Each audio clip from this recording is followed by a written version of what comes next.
Hey guys, welcome back to another mini vlog. ఈ vlog అయితే చాలా బాగుంటుంది అనమాట. శివయ్య అంటే ఇష్టం ఉన్న వాళ్ళు ఈ వీడియోకి ఒక లైక్ అయితే ఇవ్వండి అండ్ కింద కామెంట్లో హర మహాదేవ్ అని కమెంట్ చేయండి. మేమైతే అరుణాచలం వెళ్ళామన్నమాట. ఎన్ని డేస్ నుంచి అనుకుంటున్నాను అరుణాచలం వెళ్ళాలని చెప్పేసి. ఫైనల్గా డే అయితే వచ్చేసిందనమాట. చాలా బాగా జరిగింది దర్శనం అయితే. అండ్ అరుణాచలం వెళ్ళి అంత ఈజీ కాదనమాట. దేవుడి అనుగ్రహం ఉండాలి, అప్పుడే వెళ్ళగలం. నాకైతే అదే అనిపించింది అనమాట. మేమైతే 14 కిలోమీటర్స్ పాదయాత్ర చేసామన్నమాట. అది దేవుడి పైన దృష్టితో పెట్టుకొని చాలా నేనైతే చేయలేను అనుకున్నా, కానీ కంపల్సరీ అది చేసేసాను అనమాట. నాకైతే 8 అవర్స్ పట్టింది. అండ్ వెళ్ళే ముందు దేవుడి దగ్గర దీపం పెట్టి వెళ్ళాలి కదా, ఇంకా మేమైతే పెట్టి స్టార్ట్ అయ్యామన్నమాట. నిజంగా చెప్తున్నా, అరుణాచలం వెళ్ళగానే అది ఒక పాజిటివ్ వైబ్స్ అనేది వచ్చిందనమాట. నాకైతే చాలా మంచిగా అనిపించింది.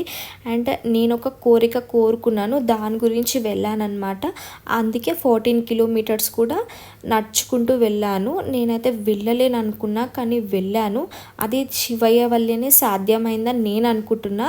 అండ్ నేనైతే ఫుల్ వీడియో తీశాను, కింద లింక్ ఇస్తాను చూడండి. వీడియో అయితే చాలా బాగుంటుంది అనమాట. చాలా అంటే చాలా బాగుంటుంది. అండ్ నాకైతే శివయ్య అంటే చాలా ఇష్టం అనమాట. వీడియో నచ్చితే లైక్ చేయండి, షేర్ చేయండి, సబ్స్క్రైబ్ చేసుకోండి. Thank you so much for watching.